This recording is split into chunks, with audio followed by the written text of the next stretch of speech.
we get to tour this place. Today we get to head to a super unique place in Alphabet City, which is also pretty unique. Depending on who you talk to, Alphabet City is either just the East Village after you hit Avenue A, or it's its own separate neighborhood altogether. But either way, today's apartment is not playing any games because it is the game. It's got multiple levels, 20-foot ceilings, a sunroom, and a drawbridge. Why does it need a drawbridge? I have no idea, but I'm really curious to find out.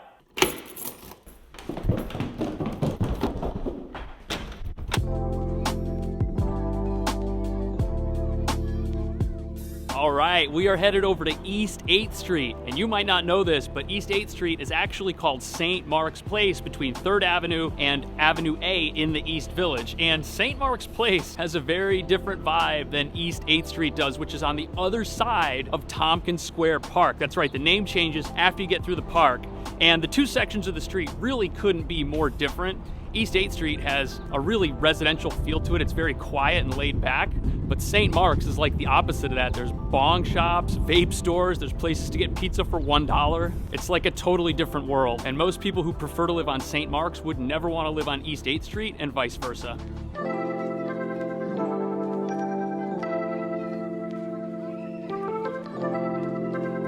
And even though the part of the street that we're headed to is mainly residential, what's great about it is it's by Tompkins Square Park. So if you want to get outside and you want to stretch your legs, that is so easy to do. And the whole neighborhood over there in Alphabet City just has lots of little bars and restaurants and cafes that you're not going to find anywhere else, and really just give this neighborhood character and charm and make it a place people travel to hang out. But speaking of travel, since we're on East 8th Street on the other side of the park, getting to and from this neighborhood's not as convenient as it is in the rest of the East Village. You've got access to all the same transportation that you have outside of Alphabet City. You're just a little bit further away. But that's not a bad thing in and of itself. I mean, the streets aren't packed at all, and it's very quiet. And this is like a rare downtown treasure of a neighborhood where you don't have the downtown feel right when you step outside of your front door. I look across and expect to see your face, and remember you're 1,000 miles away.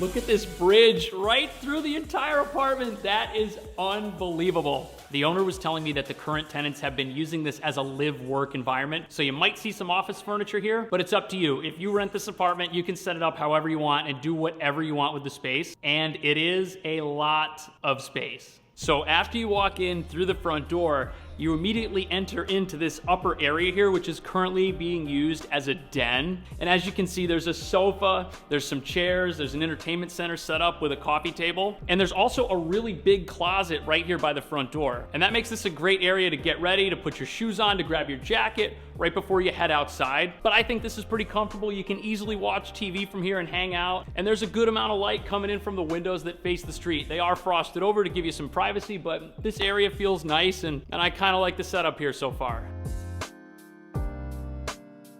There's a lot of room here, and this is bigger than a lot of living rooms that you'll see in other apartments in this area, and we're only in the den. We still have the whole rest of the apartment to check out. Let's cross that bridge and see what the rest of the place looks like.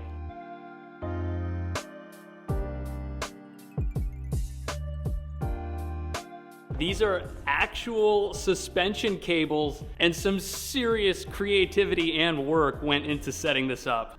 Below us is the kitchen, and right on the other side of this bridge, there's another living room area, which is just massive, and there's a sunroom right on the other side.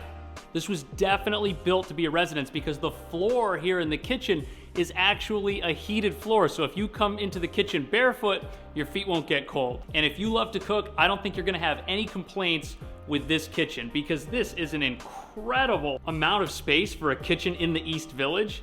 And everything that you'd want in a kitchen that's gonna really get some work put into it is here. There's this big granite island right in the center of the kitchen that could be used as a kitchen table, or extra counter space, or even as like a breakfast bar. And then there's room over here for what looks like a king's table where you could feed an entire army. So if you're gonna have a table like this in your kitchen, you better have full-size appliances, and that's exactly what we have. Really large full-size fridge with an ice maker, a huge stove with 5 burners, a microwave that doubles as a vent for the stove. a dishwasher, and instead of a wine fridge, we've got a kegerator. This is like the ideal kitchen for having a dinner party. There's nothing here that you don't have that you'd want to have. And the cabinet space is also really good. I didn't bother pointing that out because the cabinets are pretty much everywhere. And there's even extra storage here underneath the island in the middle of the kitchen. It might be kind of hard to see, but in these closets over here by the table is the washer and the dryer for the apartment.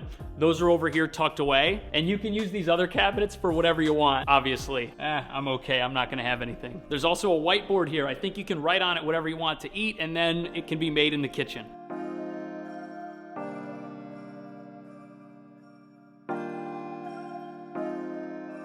All right, let's head up the stairs here. I want to see the living room and the sunroom. Oh, good time to point this out. There is a half bathroom right off the side of the kitchen. This is super convenient because, again, the kitchen's right there. You can jump in here, wash your hands. All right, here we are in the living room, and man, this is a lot of space. Look at all that sunlight coming in. You've got this skylight up here that lets in a ton of light, and then you've got the sunroom back here, which is bringing in light as well, and this is really sunny.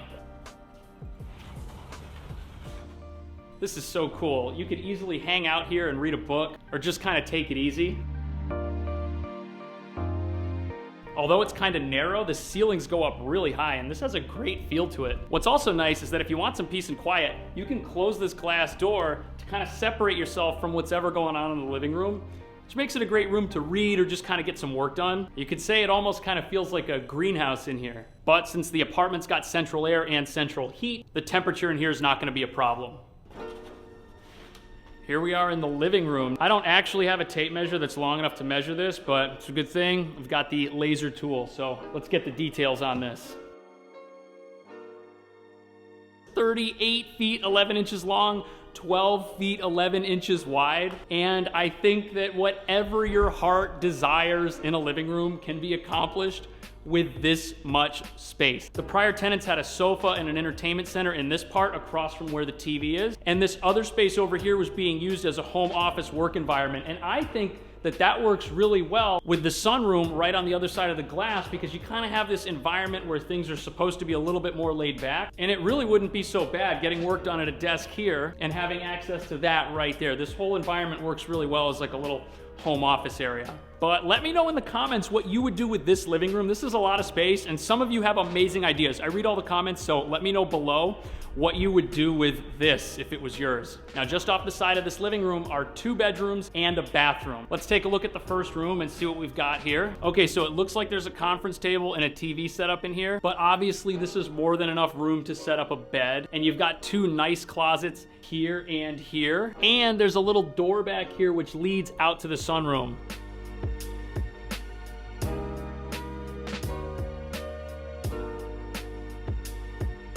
This is a really big closet. There's some shelf space. There's a bar right here for you to hang stuff up. And I like how this one has a top level and a lower level, as well as more shelf space. So if you were using this as a bedroom, you could make it pretty comfortable. All right, let's take a look at the second room. And this one's kind of a mess because, again, these folks are moving, but hey, it is what it is. Let's see how big it is and figure out what we could do with it. This is a pretty good space, 9 feet 4 inches by 9 feet 1 inches. It's almost a perfect square, and that gives you some options. There's also a really big closet in here which has a light inside of it as well. This would be really great, again, for storing whatever you need. Even though there's no window in here, you can see the central air system extends to this room, and there's also a heater along the wall. Since the room is a pretty good shape, you could put your bed in one of 2 ways. You could put it lengthwise or widthwise, and that gives you some options for how you'd want to set this room up to make it your own. All right, let's check out the bathroom. Overall, I'd say this is pretty good. It's got a nice layout with a really big, wide sink. I like this because there's some shelf space around the sink where you could put things like soap, toothbrush holders. I don't see a medicine cabinet here, just it's a mirror that's on the wall, but there's some storage space underneath where the sink is, and there are also vanity lights above the sink, so getting ready in here is not gonna be a problem. There's also a nice shower here with a glass door. It doesn't look like a door, it just looks like a piece of glass, but since the shower head is on that end, this should work pretty well, and I kind of like the layout here, actually. When do you ever get to see something like this in Lower Manhattan? This is crazy. I really like this place, and whoever gets to live here is gonna have a blast setting it up, and they're gonna have so many things to enjoy that are just out of the question for most apartments in New York City in general, and especially downtown. Speaking of apartments, if you have a New York City apartment and you wanna have it featured on my YouTube channel, let me know. My contact information, it's down in the video description. And I make a couple of these apartment tours every single week, so make sure you subscribe, and if you wanna see more tours in the meantime, this playlist right here has a whole bunch of them. I'll see you in the next video.